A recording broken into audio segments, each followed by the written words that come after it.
अस्सलाम वालेकुम। आज का हमारा जो टॉपिक है वो है ब्लड प्रेशर। ब्लड प्रेशर क्या है, उसकी टाइप्स क्या है, कॉजेज़, ट्रीटमेंट और सिम्टम्स हम इस वीडियो लेक्चर में पढ़ेंगे। अच्छा, सबसे पहले हम देखते हैं what is blood pressure. Definition लिखी हुई है, मैं आपको आसान ज़ुबान में समझाती हूँ। अच्छा, ब्लड प्रेशर खून का वो दबाव जो नसों पर पड़ता है। इसके लिए मैं आपको एक एग्जांपल देती हूँ। जिस तरह पानी होता है, वाटर, उसको आप खून की एग्जांपल ले लें कि वाटर जो है खून हो गया, पाइप जो है वो हमारी आर्टरीज जो है ये हो गई है। अब देखिए, एक टैंकी है, उसके पाइप में पानी जा रहा है। जब पानी का प्रेशर ज़्यादा होगा तो हो सकता है वो पाइप फट जाए। जब जितना ज़्यादा प्रेशर होगा तो वो आर्टरीज यानी पाइप को इफ़ेक्ट करेगी। तो इसी तरह ब्लड प्रेशर भी है, वो वाटर प्रेशर हो गया और इस तरह ये ब्लड प्रेशर हो गया। फिर इसकी फर्दर टाइप्स है low blood pressure and high blood pressure. Low blood pressure को हाइपोटेंशन में जब पेशेंट चले जाते तो हम मेडिकली टर्मिनोलॉजीज उसके लिए यूज़ करते हैं कि हाइपोटेंसिव है पेशेंट। जब किसी पेशेंट का बीपी हाई हो जाता है तो उसको कहते हैं हाइपरटेंशन, यानी कि बीपी उसका बहुत ज़्यादा हो गया है, हाई ब्लड प्रेशर है। अब यहाँ पर सिस्टोलिक जो है वो 120 ये नॉर्मल वैल्यू है और डायस्टोलिक जो है वो 80 होता है। अब सिस्टोलिक प्रेशर कौन सा होता है, डायस्टोलिक कौन सा होता है? सिस्टोलिक प्रेशर जो है वो प्रेशर होता है जब हार्ट कंट्रैक्ट हो जाता है, यानी जब वो पंप करता है ब्लड को, तो उसको कहते हैं सिस्टोलिक प्रेशर। डायस्टोलिक प्रेशर वो होता है जब हार्ट रिलैक्स हो जाता है, तो उस टाइम जो ब्लड का प्रेशर होता है तो उसको डायस्टोलिक कहते हैं। नॉर्मल बीपी मैंने आपको बता दिया कि 120/80 है और mmHg इसका जो यूनिट है, साइन जो होता है वो है। अच्छा, इसके बाद types of blood pressure. Blood pressure की कितनी टाइप्स है यहाँ पर कैटेगराइज किया हुआ है उसको। नॉर्मल जो होता है as I told you it's 120 और डायस्टोलिक जो है वो 80 है, तो ये हेल्दी है, नॉर्मल। एलिवेटेड जब थोड़ा सा हाई हो जाता है 120 से 129 तक और डायस्टोलिक जो है वो 80 ही रहता है, तो इसको वॉच आउट, मतलब इस पर गौर फिक्र करने की ज़रूरत है कि ये क्यों इस तरह हो रहा है। अच्छा, फिर हाई ब्लड प्रेशर की इन्होंने दो टाइप्स दी हुई हैं कि हाई ब्लड प्रेशर स्टेज 1 है और स्टेज 2। स्टेज 1 में जब 130 से 139 तक हो और डायस्टोलिक जो है वो भी इंक्रीज़ होकर 80 से 89 तक हो जाए, तो ये क्या है, ये रिस्की है, तो ये बॉडी के लिए बहुत ज़्यादा रिस्की है।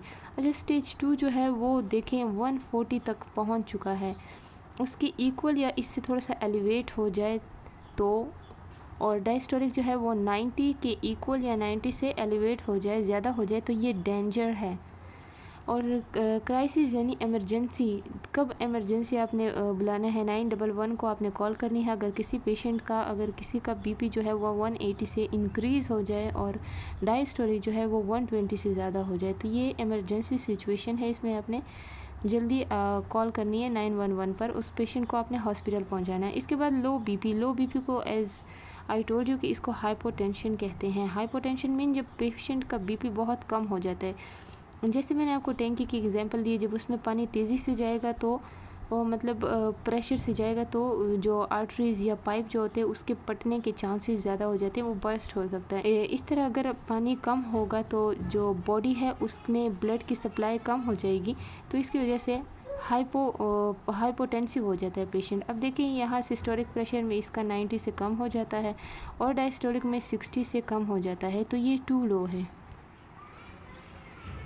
इसके बाद इसकी कॉजेज़ दी हुई है कि ब्लड प्रेशर किस वजह से होता है, तो इसको दो कैटेगरी में डिवाइड किया हुआ है, एक प्राइमरी है और एक सेकेंडरी। अगर आप देखें तो प्राइमरी के साथ 90 to 95% लिखा हुआ है, मतलब ये 90 से 95% चांसेस होते हैं कि इन वजूहात की वजह से हो। और सेकेंडरी में आप लोग को ये कुछ बीमारियां बताई हुई है, डिसऑर्डर्स बताए हुए हैं, यानी कि इनकी वजह से 5 to 10% होता है। अभी हम देखते हैं प्राइमरी। अगर हाई सॉल्ट डाइट, अगर आप ज़्यादा सॉल्ट ले रहे हो तो इस वजह से भी हो सकता है। ओबिसिटी, ज़्यादा ओवरवेट हो आप, फिज़िकल कोई एक्टिविटी नहीं है, फैमिली हिस्ट्री में, जेनेटिक, ये सबसे ज़्यादा इफेक्ट करता है। अगर आपकी फैमिली में किसी को है तो चांसेस है बहुत ज़्यादा कि आपको भी हो।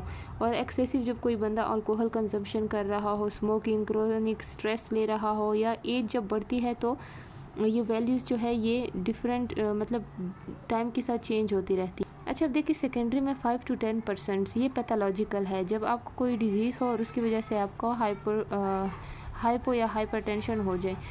अब देखिए, किडनी डिजीज़ अगर हो तो तब भी चांसेस है, हार्मोनल डिसऑर्डर, थायराइड प्रॉब्लम हो, नैरो किडनी आर्टरीज। अब ये देखिए नैरो है ऑलरेडी, अगर उस पर ज़्यादा प्रेशर पड़ेगा तो वो रिस्की है।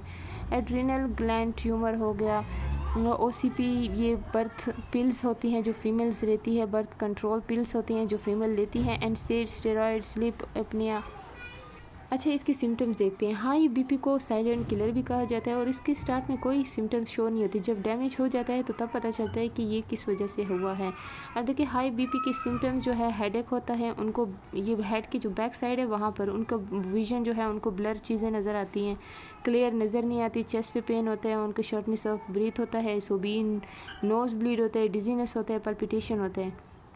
अच्छा, लो बीपी में क्या होता है, बंदा डिजीनेस फील करता है, फेंटिंग होती है, ब्लड विजन, नॉजिया, फटीग यानी वीकनेस उसको बहुत ज़्यादा फील होती है। उनकी बॉडी जो है वो कोल्ड होती है, ठंडी सी होती है, रैपिड बट वीक पल्स।